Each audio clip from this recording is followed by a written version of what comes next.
খুলনা প্রকৌশলী ও প্রযুক্তি বিশ্ববিদ্যালয় কুয়েটে সংঘর্ষ ও শিক্ষক লাঞ্ছনার ঘটনায় দোষীদের বিচারের দাবিতে প্রশাসনিক ভবনের সামনে অবস্থান কর্মসূচি করছেন শিক্ষক সমিতি। একই সাথে প্রশাসনিক কার্যক্রমে সহযোগিতা করা থেকেও বিরত থাকেন তারা। এদিকে খোলা চিঠিতে শিক্ষকদের কাছে ক্ষমা চেয়ে ক্লাসে ফিরতে চায় শিক্ষার্থীরা। শেখ মোহাম্মদ জুয়েলের ক্যামেরায় আশরাফুল ইসলাম নূরের তথ্যচিত্রে দেখুন ডেস্ক রিপোর্ট।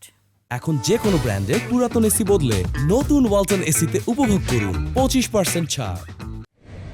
সংঘর্ষ ও শিক্ষক লাঞ্ছনার ঘটনায় দোষীদের বিচার দুপুর 12টার মধ্যে শেষ না হওয়ায় একাডেমিক কার্যক্রমের পাশাপাশি সকল প্রশাসনিক কাজ বন্ধ করে অবস্থান কর্মসূচি পালন করেন কুয়েটের শিক্ষক সমিতি। এ সময় 19 ব্যাচের সব শিক্ষার্থীরা শিক্ষকদের সঙ্গে একাত্মতা ঘোষণা করেন। শিক্ষার্থীরা জানায় শিক্ষকদের যে কোনো কর্মসূচিতে তাদের সমর্থন রয়েছে। অভিযোগ করেন গুটি কয়েক শিক্ষার্থীর জন্য তাদের একাডেমিক কার্যক্রম বাধাগ্রস্ত হচ্ছে। কারোর কোনো ক্ষতি না হোক, আমরাও যেন কোনো ক্ষতিগ্রস্ত না হই।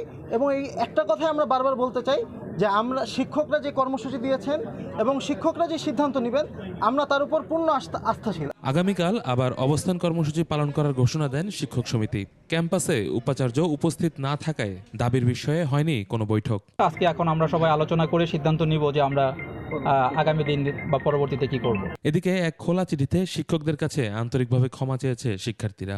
বিচার প্রক্রিয়ার জন্য তদন্ত হয়েছে, এখন বিচার প্রক্রিয়া যদি সুষ্ঠুভাবে করা যায় তাহলে সমস্যার সমাধান হওয়ার কথা আর কি। তার মধ্যে কিছু সংখ্যক ছাত্র চাচ্ছে যে আবার নতুন করে তদন্ত করে বিচার করা, আবার বেশি সংখ্যক ছাত্র আবার চাচ্ছে না এটাতেই হোক। 18 ফেব্রুয়ারি বহিরাগতদের হামলায় শিক্ষার্থী আহত হওয়ার ঘটনাকে কেন্দ্র করে 3 মাস অচল অবস্থা কেটেছে কুয়েটে। 4 মে একাডেমিক কার্যক্রম শুরু হলেও শিক্ষক লাঞ্ছনার প্রতিবাদে শিক্ষকরা ক্লাস বর্জন করেন। ইউসুফ হাসান নাইম, 21 টেলিভিশন।